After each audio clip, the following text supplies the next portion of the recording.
Bueno, iniciamos ayer el capítulo 17 hablando de la ley de inducción. Vimos que se puede inducir una diferencia de potencial si tenemos una variación en el flujo eléctrico, perdón, flujo magnético. Y esa justamente es la formulación de la ley de inducción. La fe inducida es igual a menos la derivada con respecto del tiempo del flujo magnético. Repito que el fenómeno primario, el resultado primario es la existencia de esa fe inducida. Luego, si hay un camino cerrado, pues vamos a tener una corriente. Y la ley de Lenz lo que decía es que justamente la corriente inducida produce o genera un campo inducido, y ese campo lo que busca, dicho de una forma simple, o más bien buscando la analogía con la inercia, es mantener, ¿no?, el flujo como estaba. Si hay un flujo que está aumentando, ese campo inducido va a producir un flujo que disminuye y viceversa. Las razones por las que puede cambiar el flujo ya se mencionaron, ¿no? Hay campos variables con el tiempo. En la fuente de ese campo se mueve, se acerca a una espira o se aleja. Tenemos la combinación de dos, que se está moviendo y la corriente cambia con el tiempo, o hay un movimiento del circuito, un aumento en la forma del circuito o una orientación del circuito, lo ponemos a girar y todo lo demás. Independientemente de eso, la variación del flujo con respecto al tiempo lo podemos calcular derivando el flujo. De ahí tenemos que ver qué cosas pueden cambiar con respecto al tiempo. Es decir, el flujo, recuerden que es la integral del campo B sobre la superficie que encierra ese circuito.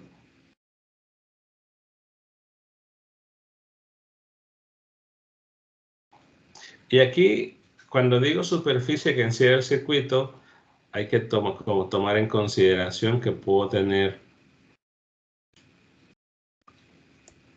algo así, que de repente esté abierto, y entenderíamos como S es la superficie aun cuando no sea un circuito cerrado. Claro, va a haber una fe inducida, pero no va a haber una corriente.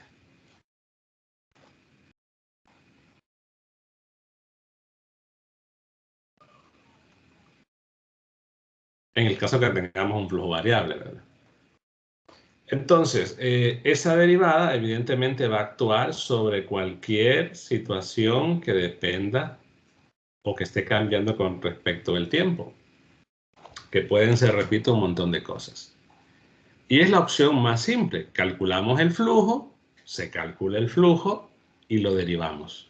Y ahí podemos considerar todos los casos posibles o las combinaciones posibles por las que pueda cambiar. Otra situación es muy diferente, es tratar de derivar, ojo, a lo mejor lo voy a escribir porque esto es algo que siempre... Opción 1, calcular el flujo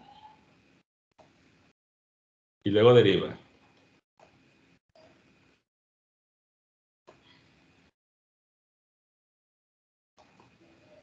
Número 2, la opción es calcular la fe inducida sin calcular el flujo.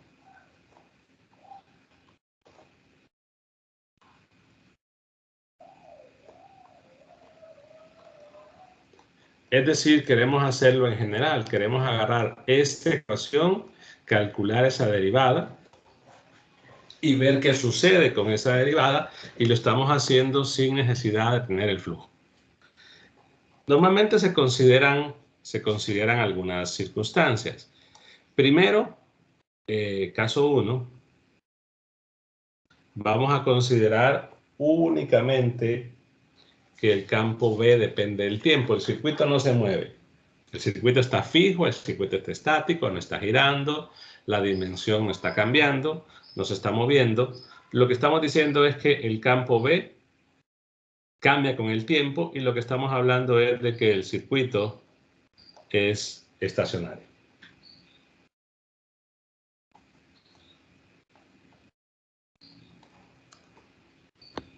Claro, evidentemente hay dos circuitos, ¿no?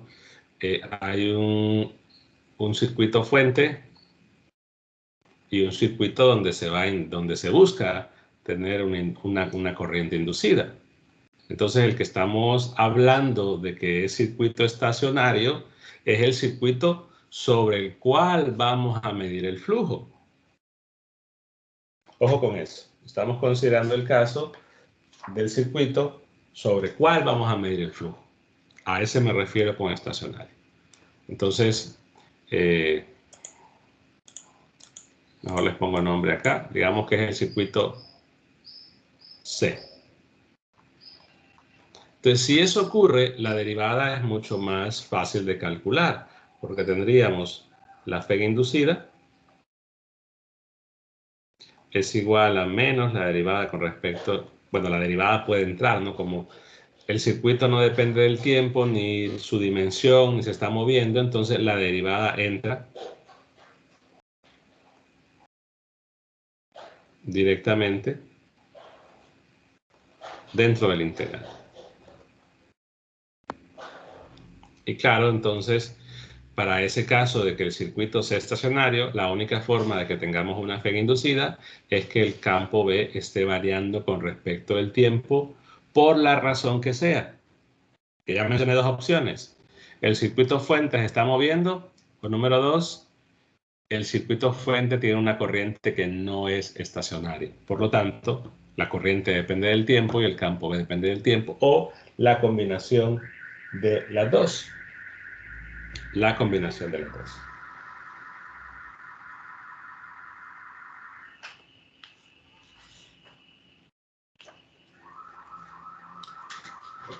Bueno, se ve el ruido de afuera.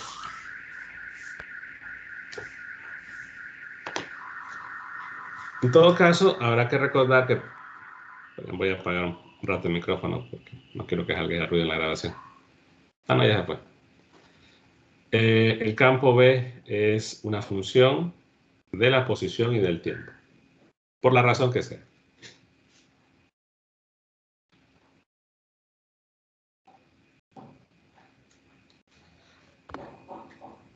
Por otro lado, debemos recordar que esta FEM, o al final de cuentas, potencial o diferencia de potencial, se puede calcular en general como una integral de línea del campo eléctrico. Porque si hay una diferencia de potencial, hay un campo eléctrico, pero no en el sentido tradicional. ¿Por qué razón? Bueno, porque es un campo eléctrico que no es conservativo. Ya habíamos hablado parte de esta situación, es decir, calculamos en el circuito C una integral de línea, aunque sea un camino cerrado.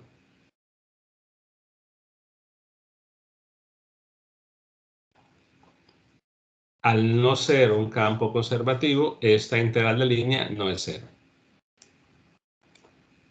Eso se comentó en la primera semana. Bueno, cuando no es específicamente de esto, pero sí se hablaba de que en general los campos producto de la batería y otra situación no van a ser cero porque no son conservativos. La integral no va a ser cero porque no es conservativo el campo.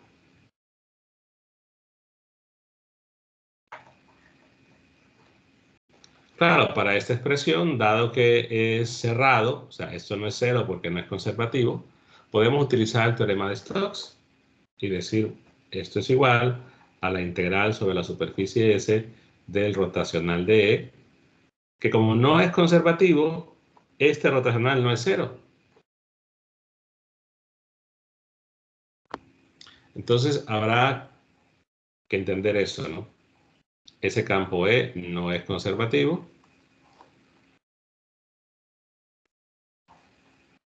Su rotacional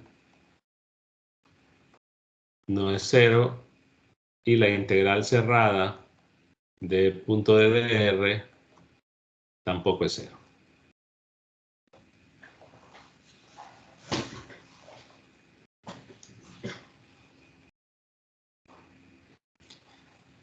Quiere decir entonces que si yo hago la comparación entre esta expresión, que es la P inducida, y debería ser igual a esta, entonces tendríamos una integral de superficie, de manera que puedo agrupar en la misma integral los dos términos. Y quedaría el rotacional de E, punto de DA, o bueno, ya lo hago de un solo, menos la derivada de B con respecto del tiempo, punto de DA, esto tendría que ser igual a 0. O sea, lo que estoy es básicamente igualando, perdón, más acá, igualando lo que está en verde, porque en ambos casos, o para ambos, estamos hablando de que es la fe inducida.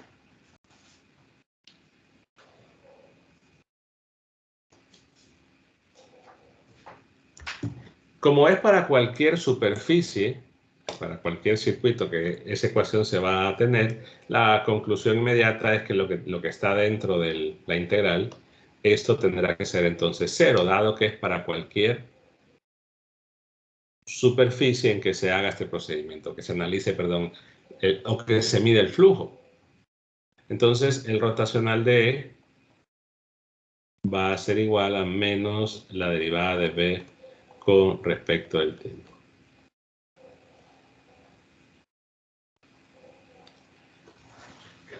Sucede entonces que esta es la modificación. Bueno, no modificación, la forma más general a la ecuación que teníamos anteriormente de Maxwell. ¿Por qué? Recordemos que las ecuaciones de Maxwell, hasta el momento, son la divergencia del campo E, es ρ sub 0 entre epsilon 0, la divergencia del campo B es 0, el rotacional de E es 0 y el rotacional de B es mu sub 0 J. Hasta el momento esas son las 4 ecuaciones de Maxwell. Pero en una situación estacionaria, ¿verdad? No hay cambios de nada con respecto al tiempo. Entonces habrá que ver ahora si ya empezamos a considerar efectos de variaciones con respecto del tiempo, qué modificaciones van a tener cada una. O sea que estas son en caso estacionario.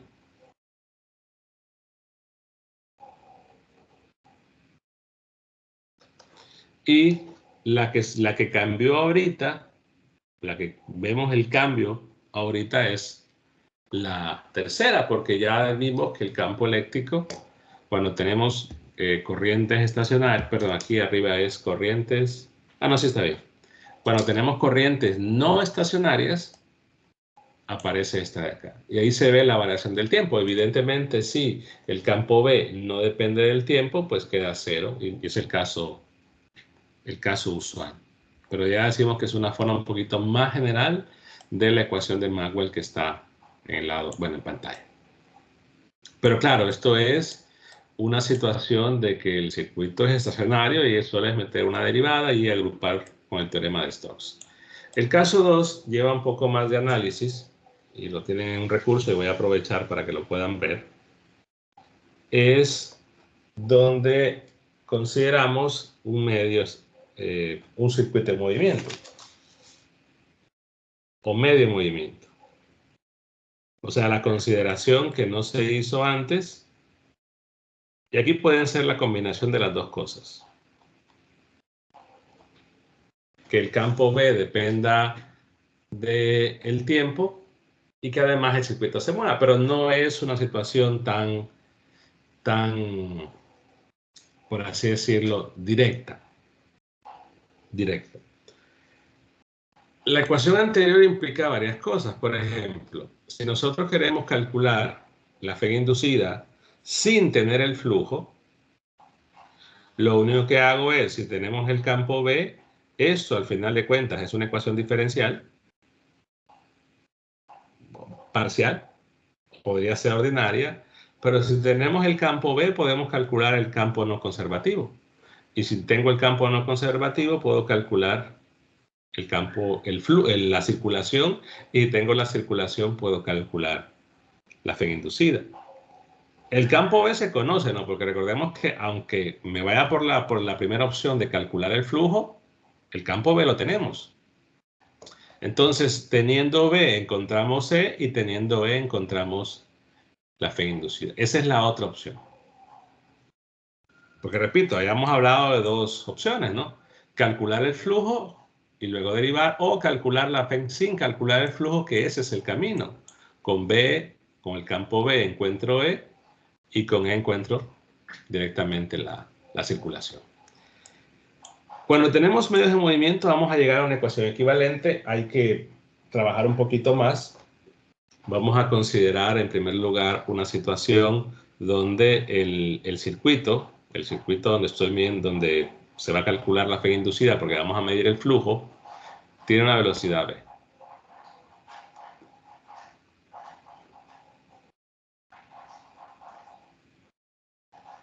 Entonces se está moviendo y tiene una velocidad v.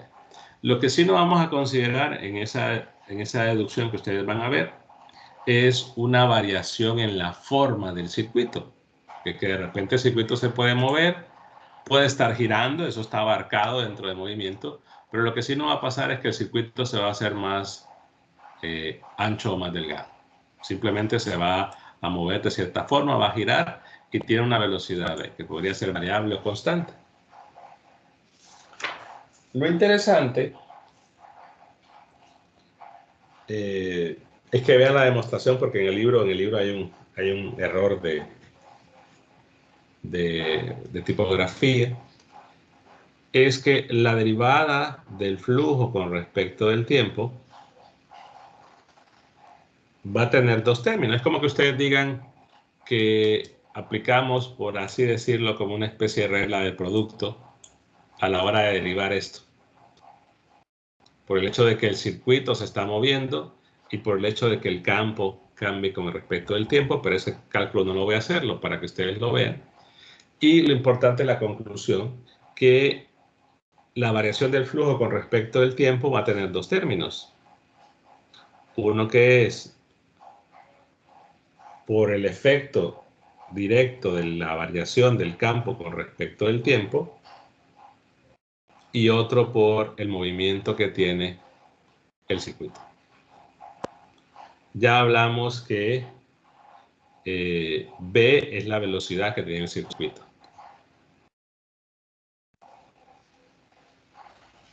Entonces hay dos términos. Usualmente se le llama, no sé si en esta versión lo pone, se le llama a uno el término de movimiento y al otro el término de transformador. Porque aquí está cuantificada la importancia del movimiento, entonces se le llama término de movimiento. Y a la otra se le llama término de transformador.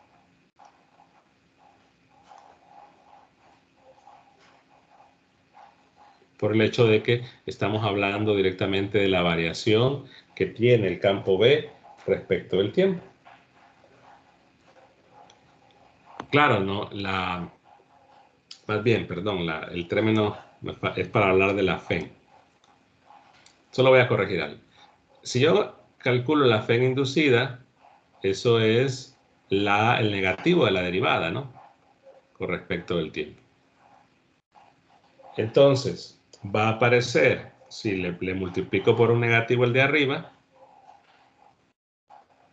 quedaría entonces la derivada de b con respecto del tiempo. Entonces, a ese, perdón, es que se le llama el término de transformador. Y al otro, que lo que puedo hacer es, al multiplicar por el negativo, le puedo dar vuelta al producto cruz, ¿no? Y no le pongo el negativo, solamente escribo la integral de línea de la velocidad cruz el campo B. Claro, una es una integral a lo largo de la superficie que encierra el circuito y la otra es una circulación a lo largo del contorno, del circuito mismo más bien, de lo que está haciendo, de lo que encierra la superficie. Entonces tiene dos términos.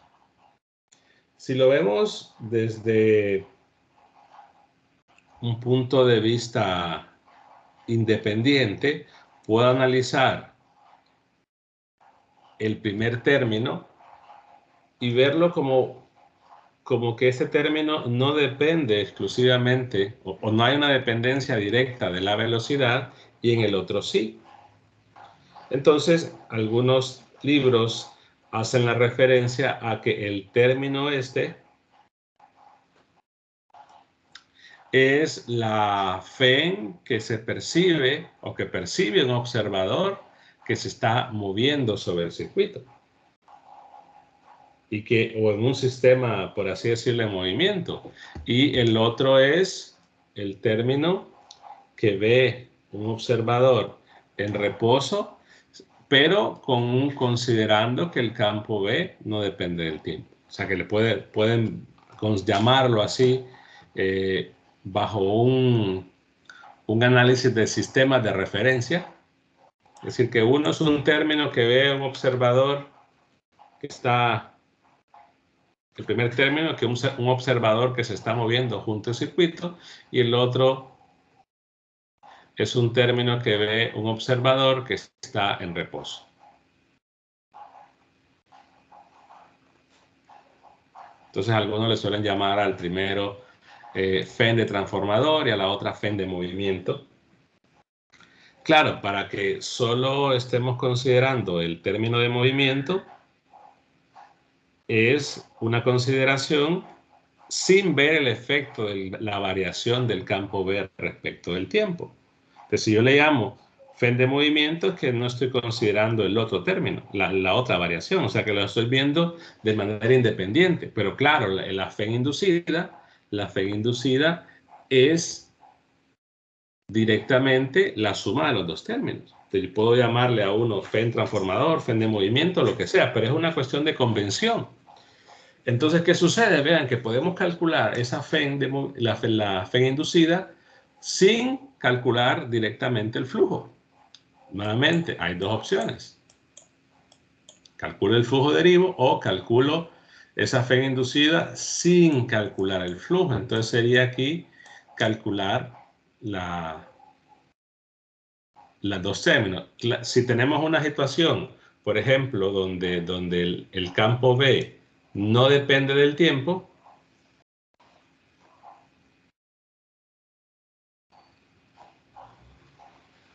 entonces tendríamos esto cero y solo nos quedaría el término de movimiento. O sea que la generación o el que se produzca una FEN inducida es directamente porque el circuito se está moviendo. También habrá que ver cómo se mueve, ¿no? Porque hay un producto cruz. Eso quiere decir que no cualquier tipo de movimiento va a producir una FEN inducida. Si solo está ese efecto, porque ese producto cruz, por ejemplo, si los vectores son paralelos, automáticamente el término sería cero y no habría FEN inducida. Pero la ecuación que está en pantalla, repito, considera todos los fenómenos, excepto el que no se va a tomar en cuenta para nuestro caso, es que la forma del circuito está cambiando. Ahora, ¿se puede considerar esa opción? Sí, pero no me lo da esta ecuación. No me lo da esta ecuación. ¿Qué me lo podría dar? Directamente el flujo. Si yo calculo esta integral, por ejemplo, si yo digo que esto tiene una dimensión A y tiene una dimensión B, como es un flujo, en la integral puede que quede de 0 a A, de 0 a B, y quede no sé qué todo lo demás.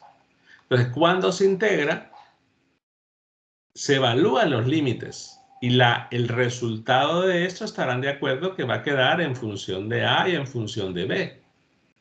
Entonces, si ya tengo el flujo y me queda en función de A y en función de B, y el circuito empieza a cambiar su dimensión, entonces a la hora de derivar, ya calculado el flujo, es más simple, porque ya sé la dependencia que tiene de las dimensiones y cómo cambia. Entonces calculo el flujo y yo derivo respecto a la variación que tenga de un lado o del otro. Pero si quiero analizarlo a partir de la ecuación esta, ahí ya no. Entonces, repito, vamos a tener dos opciones usualmente para calcular el flujo.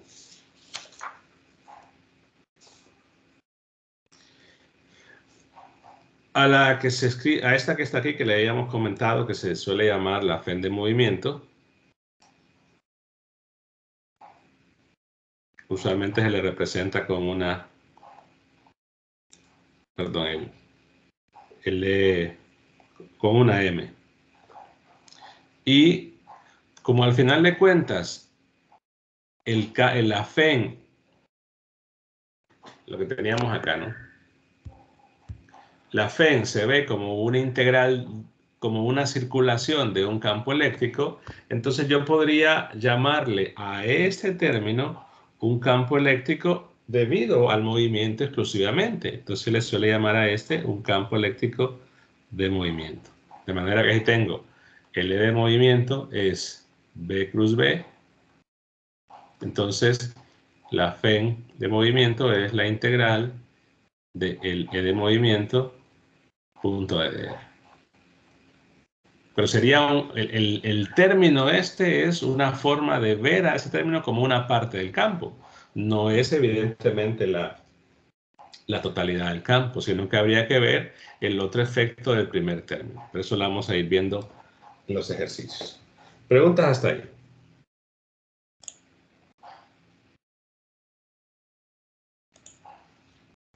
Ingeniero, ¿pueden existir ejercicios en los cuales, por no sé, por qué razón, se nos haga más fácil o sea, utilizar ya sea esta manera o con calculando el flujo? Sí, hay problemas donde es más fácil una que la otra, o hay problemas que específicamente piden este. Porque de repente es un término más fácil de calcular. También suele ser, porque suelen llamarle, o más fácil de medir que el otro. Entonces, de repente, en algún problema, yo suelo decir que si piden realmente si piden la FEG inducida y pueden hacer la integral del flujo, es mejor hacer el flujo y después derivar. Creo que esa es la opción más simple. Lo que estamos haciendo es dándole la interpretación en los dos casos y en algunos problemas pueden pedir directamente el término eso, calcule la FEN de movimiento, entonces solo se refiere al término específico. En realidad no hay que hacer toda la operación, ya tienen la fórmula, solo hacemos ese producto cruz y hacemos esa integral, pero solo sería un único término, no tendríamos el factor del otro porque podría ser, número uno, que el campo B no dependa del tiempo y el término se anule, o porque no nos están preguntando la contribución de ese término transformador. Pero lo que suele ser más fácil normalmente es calcular el flujo y derivar. ¿Más preguntas?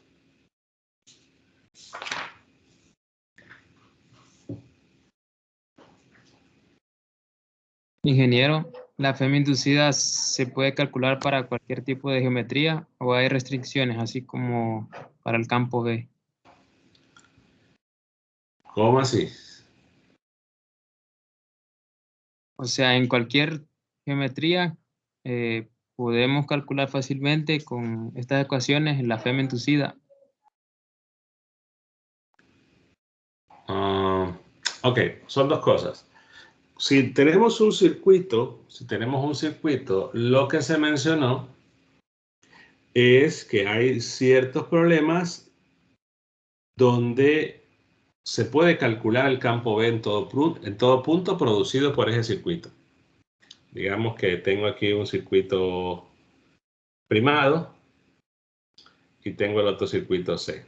Y en el circuito primado hay una corriente, o hay movimiento de carga por cualquier tipo, y al final de cuentas decimos que hay un campo B que lo produce el movimiento de carga del circuito primado, y lo que queremos medir es el flujo de ese campo B en el otro, que no hay diferencia potencial o algo más, y que se va a inducir. Si hay un flujo variable con el tiempo, se va a inducir una corriente y una FEM. Entonces, en principio, para poder calcular el flujo sobre la superficie del circuito C, se debe conocer el campo B en cualquier punto de ella, porque hay que hacer una integral. Es decir, debemos calcular la integral de B punto de DA. Por lo tanto, se debe conocer el campo B en cualquier punto de la superficie. Básicamente en cualquier punto, porque la superficie podría estar ubicada donde sea. Se debe conocerse B en cualquier punto. Suele ser mucho más fácil, por ejemplo, la otra opción de que aquí, como es una integral de línea, solo sería necesario conocer el campo B únicamente en el contorno, no en todo punto en el interior. Igual podría ser complicado, pero al menos es, desde cierto punto de vista, más accesible tener el campo B en el contorno del circuito que en todo punto. Pero independientemente de eso, debemos ser capaces de determinar ese campo B en los lugares donde la integral lo requiera. En todo punto si es la superficie, o en el contorno si es la circulación. Entonces, ¿en qué problema vamos a ser capaces de calcular ese campo B? En los mismos problemas que ya hemos estado hablando. O sea, no vamos a decir que ese campo B, o no se les va a pedir calcular el campo B de una distribución donde no podamos determinarle el todo punto. La otra opción que suele dar para ahorrarnos ese problema es ya decir, hay un campo B constante que lo produce, a saber, pero es el campo B, o el campo B es este. Pues ya se da como dato. Entonces, para poder medir el flujo, ya tendríamos el campo B en todo punto. Entonces, no se trata de que si en toda geometría se va a poder calcular la FEG inducida. En realidad, si conocemos el campo B en todo punto de la superficie, entonces vamos a poder conocer la FEG inducida en cualquier geometría. Pero el problema es más que todo V, es la distribución que está generando ese V, no tanto la distribución en la que queremos ver la corriente inducida. No sé si aclara eso la pregunta. Sí, ingeniero, gracias. ¿Más dudas? Ingeniero, Dígame. entonces, o sea, para calcular la FEM inducida es necesario siempre conocer el campo en todo punto, pero en el circuito en el que se induce la FEM podemos conocerlo solo en el contorno. Si nos piden solamente esta opción, sí. Pero repito, lo que comentaba antes, ¿no? Que en algunos problemas suelen pedir únicamente el término de la FEM de movimiento, que se refiere al término que está abajo de la integral. Entonces, como es una integral de línea, el campo B solo se debe conocer en el contorno, no en el interior. Igual puede ser complicado. En realidad no suele haber mucha diferencia en la complicación de que lo conozco en todo punto o que lo conozco en el borde, pero teóricamente debería ser más fácil. Gracias, ingeniero. Ok. ¿Más preguntas?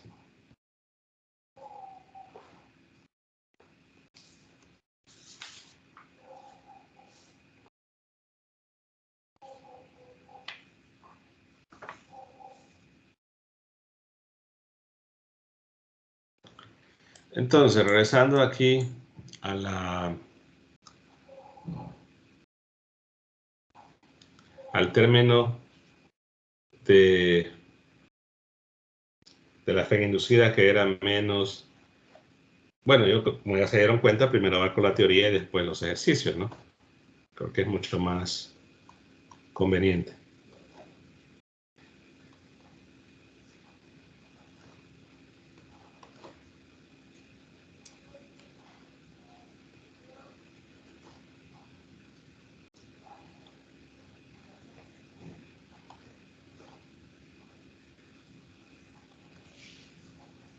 Decíamos entonces que el primer término es un término para un observador en reposo. El segundo término sería un término para un observador. Perdón, lo dije al revés. El primero es para un lo que ve un observador en movimiento con el circuito. El segundo término es lo que ve un observador en reposo, pero considerando que el campo B no depende del tiempo. Y la contribución de los dos es lo que ve un observador en reposo para un sistema en movimiento, pero considerando todos los factores. Entonces, usualmente el texto, o Wagner, le llama a esa contribución total, le llama un valor primado. Antes habíamos hablado de que al movimiento le coloca un subíndice n, pero se refiere a un único término. Si le llamamos a esa fe inducida, que es la total, ¿no? Le llamamos primada por el hecho de que estamos en un sistema donde el circuito se está moviendo, porque para este observador el circuito no se mueve.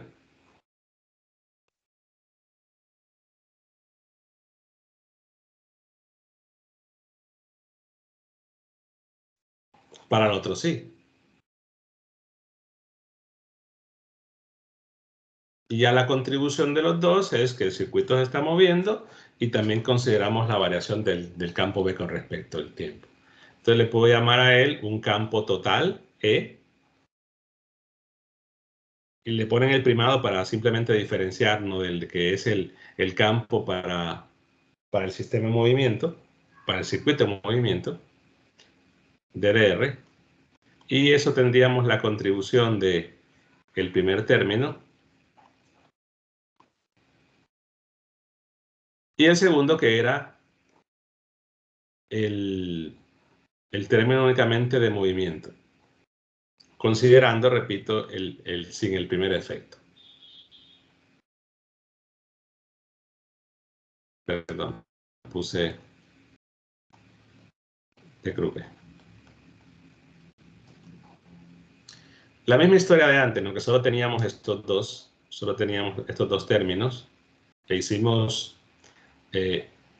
o llegamos a esta ecuación.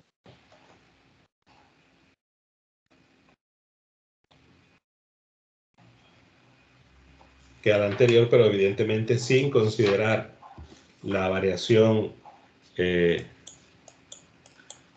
hicimos hace un momento, a esto de acá, sin considerar que se movía el circuito. Entonces, si nosotros hacemos o planteamos una idea más o menos parecida, lo que tenemos que es agrupar en una sola integral de línea este de acá, aplicar el teorema de Stokes para esos dos términos y agrupar como lo hicimos antes.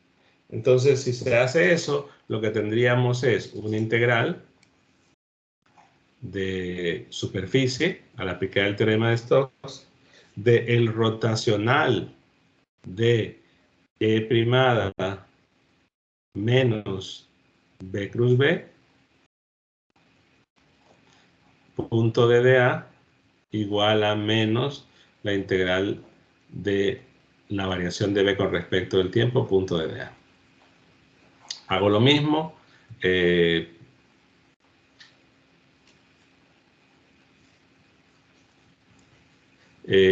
Paso al lado derecho, agrupo en una sola integral y la conclusión es que el rotacional de E primado menos B cruz B va a ser igual a menos la variación de B con respecto al tiempo. Entonces, como la ecuación tiene una forma similar, yo le puedo llamar a este un campo E y definir que ese campo E es el E primado menos B cruz B. Solo para que decir que la ecuación tiene la misma forma, pero lo que representa aquí el campo E es diferente a todo lo demás, o al menos al caso anterior. Entonces le puedo llamar, por ejemplo, al primero, como lo llamé, el término de movimiento, y aquí sería el término de reposo. ¿Por qué razón llamarlo el término de reposo o en el medio estacionario? Es como que, bueno, esta explicación Wagner no la suele hacer tan directa, pero pensémoslo así. Vaya, pensémoslo como que fueran no tanto en campo, sino pensémoslo como que fuera velocidad, como física 100. Es decir, nosotros tenemos para un observador, digamos que está en reposo,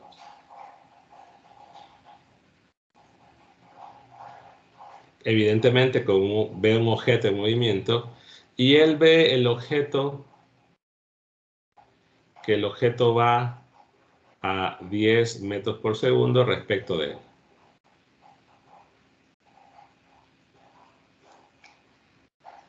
Los 10 metros por segundo es lo que mide el observador. Él dice, no, ese objeto se mueve a 10 metros por segundo.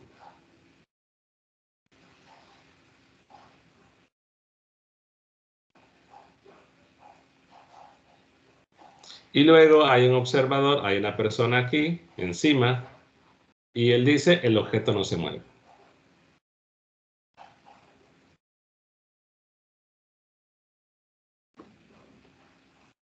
Porque va encima. Ahora, si este agarra para el otro lado y se mueve o bueno, voy a hacer en dos comentarios. Él dice, si se mueve hacia la izquierda o la derecha, da igual, pero si mueve a la izquierda, que se mueva a 5 metros por segundo. Él va a decir, yo me muevo a 5 metros por segundo. Y el otro va a decir, no, la persona se mueve, pero claro, me muevo, voy a ponerle mejor 3 para que no quede el mismo número. Me muevo a 3. Entonces el observador en reposo va a decir, la otra persona se mueve a cuánto.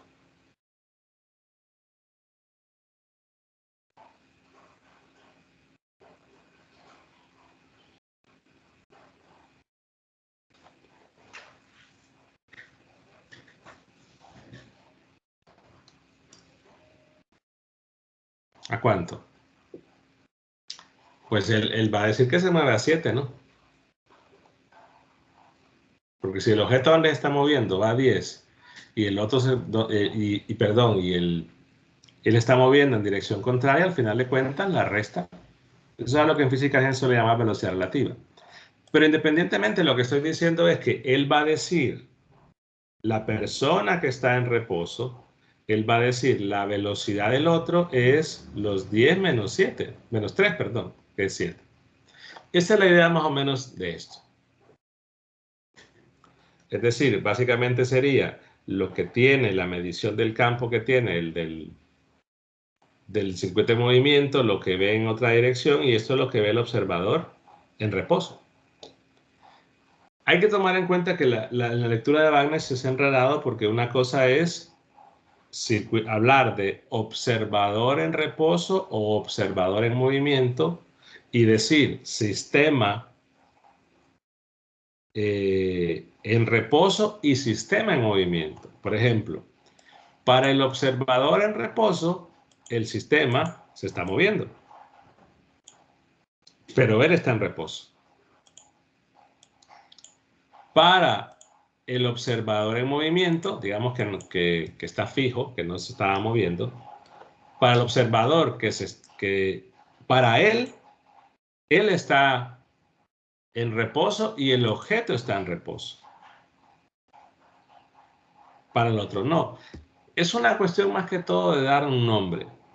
En realidad no tiene ningún tipo de, yo suelo decir, de trascendencia, sino simplemente es poder dar un nombre a cada uno basado en lo que observaría en términos de campo eléctrico una persona moviéndose con el circuito y otra persona en un lugar fijo.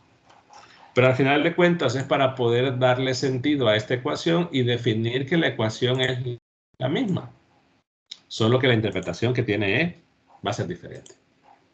Entonces, al final de cuentas, lo que se resalta es que la ecuación de Maxwell o la versión esta de rotacional de E es la misma, sea cual sea la condición de un movimiento del circuito o de una variación del campo B con respecto al tiempo. Solo que cuando hay una combinación de los dos, este E se puede descomponer en los dos términos que ya hemos indicado.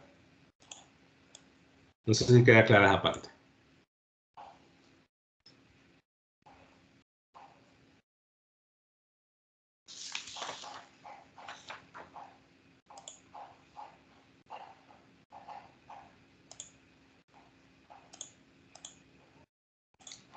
Bueno, seguimos en el monólogo.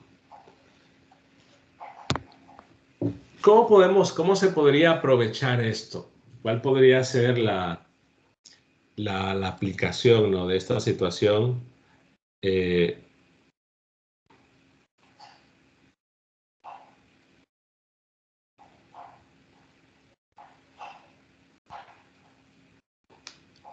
A dispositivos comúnmente o muy estudiados como el motor y el generador. ¿Cuál es la diferencia entre un motor y un generador? Por cierto.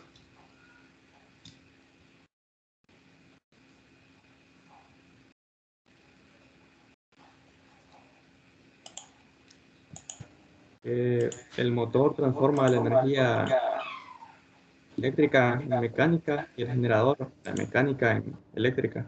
Ok. Mejor, iba a hacer el dibujo, pero mejor voy a poner el video que está acá, o parte del video.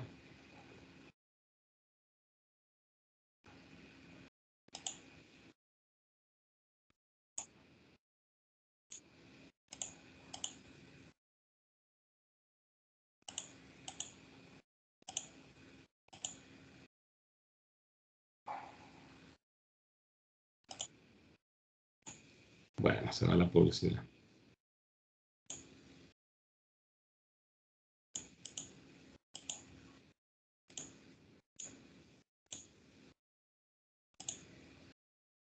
Ok, acá, quizás este es el punto más importante. Si tratamos de usar, perdón, la idea, ¿no?, de que tengo un flujo variable con respecto al tiempo, entonces una opción inicial podría ser girar un imán. Es decir, voy a moverlo de manera mecánica y al mover ese imán, este video lo van a ver más despacio después, pero quiero más o menos hacer la idea general, ¿no? Puedo ir moviendo ese imán y eso va a generar justamente la situación de tener un flujo variable. Y al tener un flujo variable puedo hacer y puedo producir una corriente. Entonces, el mover el imán es lo que se logra gracias a un movimiento mecánico. Y producto de la variación del flujo con respecto del tiempo es que se va a lograr la corriente inducida o viceversa. Básicamente es combinar las dos situaciones. Pero este video, que tiene la opción, por cierto, de poner subtítulos en en español, que está en los recursos. Yo aconsejo que lo vean para mañana y que va a ser de repente más didáctico si ustedes lo ven en vez de que yo esté tratando de hacer los dibujos que evidentemente no me van a salir. Básicamente va explicando todo el funcionamiento. Mañana voy a hacer un par de preguntas de esto o a ver si tienen dudas de esto, de cómo funciona el motor en general. Al final de cuentas lo que se tiene es un imán. Hay un movimiento mecánico, bueno, ya leí demasiado adelante, pero el funcionamiento básico es ese. Una variación del flujo producida por el movimiento de un generador, del que produce el campo B, que es el imán, es lo que va a producir esa corriente inducida. O sea, aquí lo importante es hacer que el imán gire. Luego tienen ustedes la otra opción dentro de los recursos del aula virtual, que es el análogo del generador. Son videos en inglés. Bueno, el generador creo que está en español, pero el video que está en inglés tiene la opción de poder producir, perdón, de poderle agregar subtítulos en español. Les solicito que para mañana vean los videos que hablan de generadores y que los tres estos, que dice generador, generador 2 y cómo funciona un motor.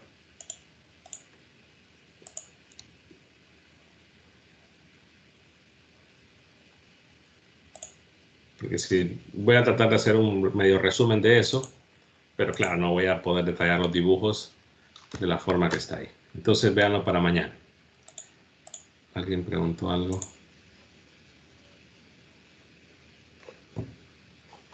Bueno, ¿preguntas? Creo que ya mañana podemos hacer un ejemplo. Al menos antes de ver inductancias, hacer un par de ejemplos de... Hay varios ya en el aula virtual que yo espero y asumo que van a aprovechar y los van a ver. Hay varios del libro de Wagner en esta parte para que puedan ir trabajando también. Bueno, si no hay preguntas, pues nos vemos entonces mañana. Buenas noches. Buenas noches, ingeniero. Buenas noches. Buenas noches.